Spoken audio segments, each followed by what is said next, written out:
Hey y'all, it's Kim from Kim Dixon Creative. I'm here today with a video for Not Too Shabby using the February box of the month spring things. Particularly today I am using the stamp set All Ears. I will also use the other stamp set that's in the box of the month for the sentiment a little bit later on. But I've already colored up 2 of the gnomes, and so I've got 1 more to color up. I want to color up all 3 of them.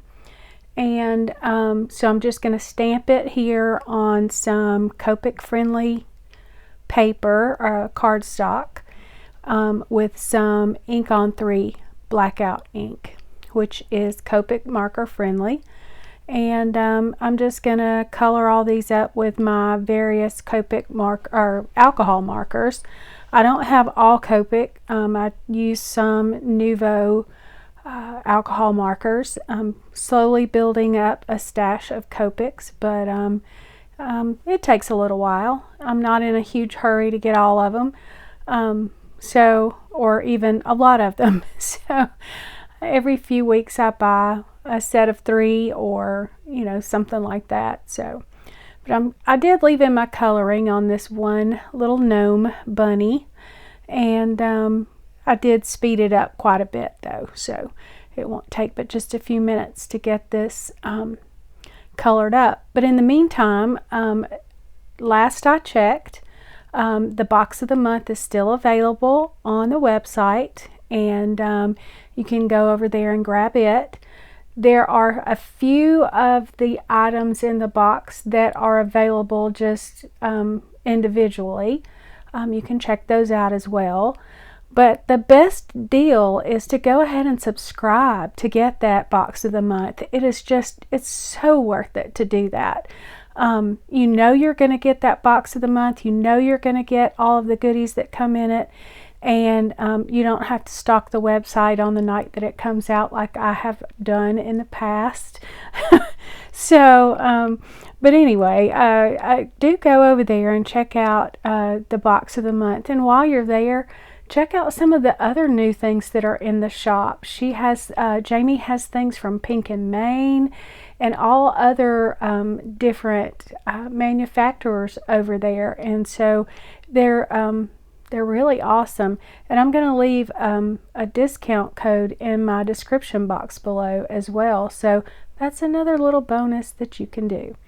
So I've got my little gnome girl colored up, and I'm going to put her on my pick scan mat and run her through my silhouette to get her cut out. And there she is, all cut out with a little bit of a border around her, just as if I had a die for her. So I'm making a Slimline shaker card, and I have 3 square windows on the front of this card front. I just used a die from my stash. I don't even, it's not even marked as far as the manufacturer or anything. I don't even know where it came from. So I am just gluing down my acetate squares now. I cut those just a little bit bigger than the actual cutout, and putting my acetate down. Also, as you can see, after I ran it through my cardstock through my die cutting machine twice, once to cut out the rectangle and then another time to cut out the squares, my cardstock's a little warped, but it's going to straighten out here in a minute. But I just use that stamp block there to just give even pressure over the whole entire little open square. My acetate sheets are small, and so I couldn't just cut one long acetate sheet to cover the whole section. So just being as careful as I can with my glue. And I get all 3 of my acetate sheets down, and I'm going to run some foam tape around to make my shaker. And this is 1/4 inch foam tape. I could have used my 1/2 inch around the sides, but I was afraid that it would show. So I just used the 1/4 inch going around, and I'm only using one layer. This is fairly thick foam tape, and so I don't feel like I need 2 layers. So now I've got the back completely covered in foam tape, and I'm going to put a few of the sequins in each little square. These are the sequins that came with the box of the month, and they are absolutely gorgeous. Now, here's how I do my shaker cards, because I'm not very good at lining things up something like this. So once I do my shaker elements in there, I take another piece of acetate and put on the back, and then I can adhere that to my card front. And so I'm just peeling back part of my release paper, and I'm going to put another sheet, a little square the same size of acetate on the back. You can't tell it from the front once I put my card together, but it makes it much easier for me when I put my card together completely. I don't have to worry about going down over top of my shaker element with my card base, hoping to line it up, you know, and so this way it works, for me, it works a lot easier. And so I'm just very easily getting that done, doing that to all 3 squares. Now I am going to take my die that I cut out the 3 squares with and lay it on my card base about where I want my where I want my squares to line up on my shaker element, and I get it just as straight and even as I can. And I have a don't panic, I'm using an ink pen, but it is a special ink pen. It will erase, but just making little marks in the corners of all 3. I'll keep wanting to say all 4 of the squares. There's only 3 squares there, Kim. But all 3 of the squares, I'm doing just making a little mark in all 4 corners of the 3 squares, so that I can see where I want my little gnome girls to go. My little gnome bunnies, not buddies, bunnies. And you can barely see, and I probably could get away with not even erasing those marks, but I'll be able to erase them. I'm going to get my little gnome bunnies, and I'm just adhering them straight down on the card front using my liquid glue and my tweezers, my little pink tweezers.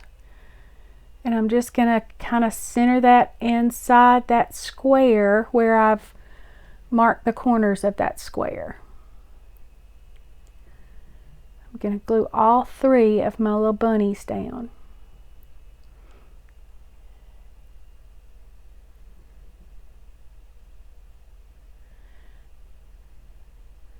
You're about to see how frugal I am with some things not, some things I am. But when I pick this next little bunny up, you're going to see that she was stamped on the back of something else that I did already and messed up on a different project. You can see that writing back there, but you know what? Only the people watching this video and I know that I did that, because you can't see it on the other side. I'm just going to get her glued down at the bottom, and then I'll be ready to adhere my shaker element on top. And you'll be able to see that you can't see that second sheet of acetate. Just going to go through and erase my little marks. These pens are really awesome. They're called friction pens. I first started using them in my sewing. They're heat erasable, and so when you rub on it with the top of your pen, it causes a heat and it erases, makes the mark go away. But you can mark on fabric and then hit it with your iron and it goes away. So it's really nice to use in embroidery and sewing as well. So they're always handy. They're also nice to write in your planners with, because if you mess up you can erase it. Just going to get that on there as evenly as I can. I did use a little extra liquid glue on the back of that just to give me a little wiggle room. That foam tape is going to glue just fine. It'll adhere down just fine. But I wanted just to have the chance of being able to wiggle it around if I needed to. So now I'm going to stamp my sentiments. That's just a little piece of, it's the center of one of those squares, so it's just a little 2 by 2 inch square, and I've evenly spaced out my sentiments so that all I'll have to do once I get that stamped is to, yeah, that one's stamped okay. I'm going to show you one that did not stamp okay. It's a thumbs down, but that second one is a thumbs up. But all I'll have to do now is just trim that in half with my guillotine trimmer, and I will have relatively even spaced sentiment strips there. And I'm going to put my sentiment strips just on those little bars going across in between the 3 squares, the 2 center bars. I want to give that a little definition and a little bit of differentiation between the card base. Since it's the same cardstock, I want it to have a little bit of dimension. So I'm going to come in, I have just a little bit of Dusty Concord oxide ink, Distress Oxide ink on my brush. I didn't even touch the ink pad, but this is just what's left on my brush, and I'm just going to go over the edges of my little sentiment strips, and it's going to help to it'll help to kind of separate that from the card base itself. I don't want to put any more foam tape behind there because it's already got foam tape enough, and so I want to glue that straight down, but it needed something. So I'm just going to add my liquid glue on the back, and I'm going to put Bunny Kisses at the top.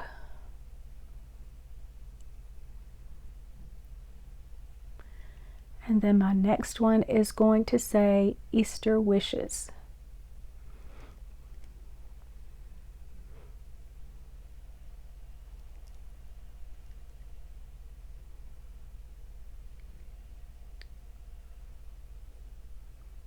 And I'm pretty happy with the outside, but I will want to decorate the inside of my card.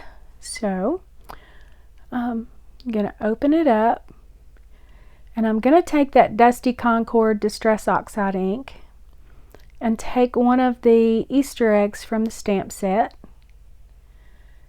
and give that a little stamp in the corner. And then for a sentiment, I'm going to use that Blooming into Spring clear stamp set that came in the kit, and I'm going to stamp Happy Easter from that stamp set there in the center of my card using the same Dusty Concord Distress Oxide ink. And that's my card for today. I think it turned out really cute. The shaker element really turned out great. I like the way that looks. Thanks for stopping by my channel today and watching this video. I hope that it inspires you, and I hope that you found value in it. If you're not subscribed to my channel, I would be so honored if you would do so. And click the little bell icon so that you can be notified every time I upload new content. Hit the like button and share this video. Comment down below and tell me, have you started making Easter cards? Do you make Easter cards? In the meantime, here's a couple of videos from the past that I thought you might like. go ahead and click on those and take a look. Until next time, bye.